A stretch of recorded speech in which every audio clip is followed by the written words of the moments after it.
Welcome back to another episode of Watching Shoes. Watching Shoes. The watch is the Invicta Tria with the independent crown for 3 independent watches. And the shoe is Robert Graham. It's an all-white golf cleat. It's going to be my second time taking a shoe and removing the golf cleats and rocking it as if it were not a golf shoe, because couldn't walk past this one. I saw this one in Atlanta and they did not have my size, and I just chalked it up as an L. And then I saw another version of this shoe, or I'm not sure who made whose first. It was in a Saks, and it was a little bit distressed, but it was an all white spiked out shoe, and I really wanted that one, and that was also a size issue. Did not make my size, so just bummed out over those two. And I took a vacation in Florida this weekend, earlier this week, I guess, not really the weekend, but while I was there, I stopped in the Robert Graham store, and sure enough, they had the shoe. I checked on the size, and according to the lady, this is the only one in the country of my size. It wasn't necessary. I was going to buy the shoe anyway if it had my size, but that's an interesting detail, especially if it's true. Makes it kind of rare. Also making it kind of rare is the first time in my collection a shoe with a limited number made.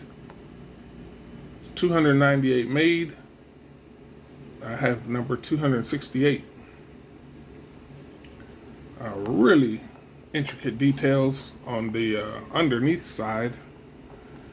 Normally, if I had a golf conversion, I would not show the underneath side like on my Allen Edmonds that you can check just by scrolling down.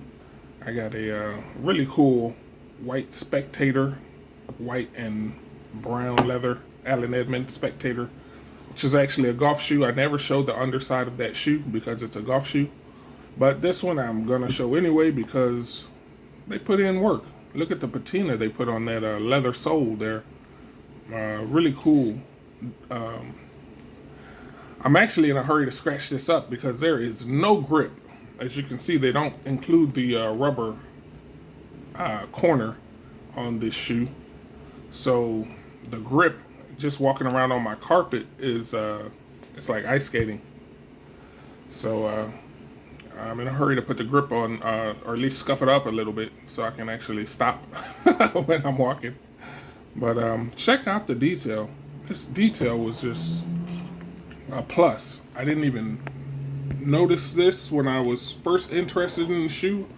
I don't recall picking it up. I just asked them if they have my size, so all I saw was this part. But yeah, this nailed down with brass tacks, I imagine. Really classy. Really intentional stitching going on there for the Goodyear welt. Check out the groove and the channeling of that. How stylish. One thing I like about Robert Graham is the desire to be stylish with his fashion house, with this company's fashion house. It's pretty cool.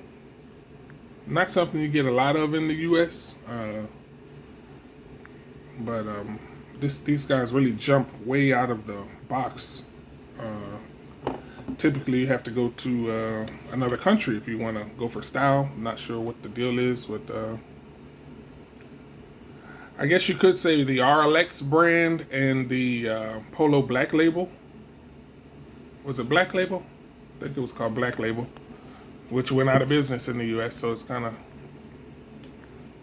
what I'm talking about. Style is not really a thing here. It's pretty much bland by design. Not sure why, but this brand decided to nix the notion of just being bland, and I'm all for it. I have a huge collection of Robert Graham merchandise. And this is why. So many stylish designs coming out of there. You've got your suede rear heel. And you've got your Robert Graham signature leather insole. Got the leather walls. It does turn into fabric right around here in the forward. I'm not typically into that, but that's one nick on a whole shoe of really good designs. And also keep in mind this is intended for outside and sweating, sporting events, golf, walking in warm weather. So the fabric in there, it kind of made sense to me because you want to be able to absorb moisture. And to my knowledge, leather does not absorb moisture. So it made sense. It was very functional use of fabric. And all of this is leather, so it's not like they were trying to be cheap. And it's actually a really spongy leather. I'm not sure if that shows up well, but it's very plush. It's like padded or something, I don't know. But it just adds to the overall appeal for me of the shoe. You got your signature RG there, done very well. If you want to make a logo on a shoe, note to Nike.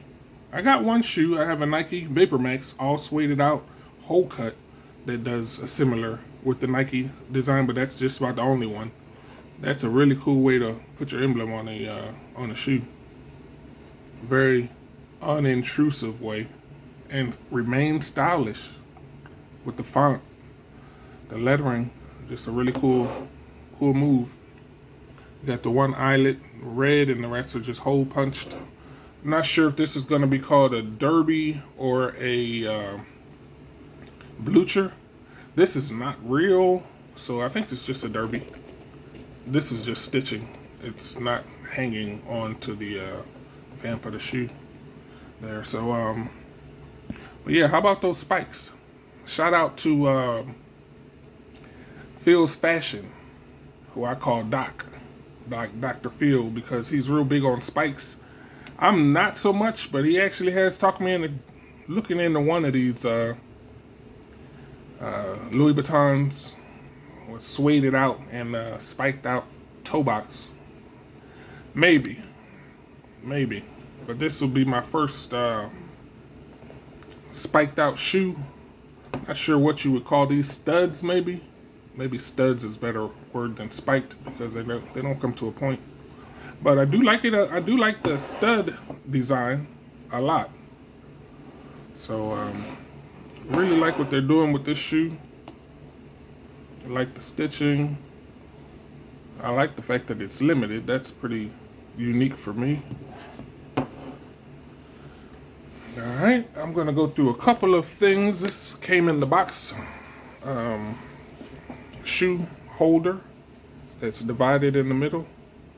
So you can put one shoe on one side and one on the other. Pretty cool on their part. Just a bunch of paper outside of that. But while I was in the store, I also picked up some handkerchiefs. This one is a pretty cool design. I don't even know if you can call this, no, I don't think this is that pattern, that famous pattern. It's just a cool design. But also Robert Graham, you can interchange it, both sides functional. This is 100% polyester. Feels like silk. So that's interesting. Didn't stop me from buying it. Feels good. And this one is a one-sided, but I have a jersey, Nike jersey, that resembles this pattern. Can't wait to check and see how those work together with a suit. And this one just so happens to be silk. Feels identical to the one I just tossed up there.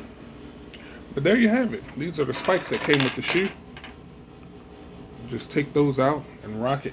I'll be rocking this today, hopefully scratch it up and get some traction on there. Also, Robert Graham hat. Pretty cool design. It's a wool cap, woven, loose woven.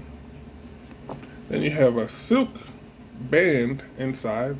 going the extra mile on cool factor. And then this is not, I guess this is the acrylic. It's not leather or suede, but it feels like both. But it's really just a fabric. But cool turned all the way up. Kudos to Robert Graham. He's got a lot of cool designs using quality materials and great craftsmanship. Really happy about some of the things I got out of that store. One of these days I'm going to do a Robert Graham polo face-off. I wonder who would win that. I'm going to put my money behind Robert Graham. One thing about this company, I do not alter their things. I alter 90% of the stuff I get from Polo because it's just not turned up enough for me. But Robert Graham, I've never altered something from that store. It's usually turned up already, and doesn't really require me to do anything to it with respect to my personal style. But all right, hope you enjoyed another episode of Watch and Shoes. See you on the next one, and thank you for the likes and thank you for the subscriptions.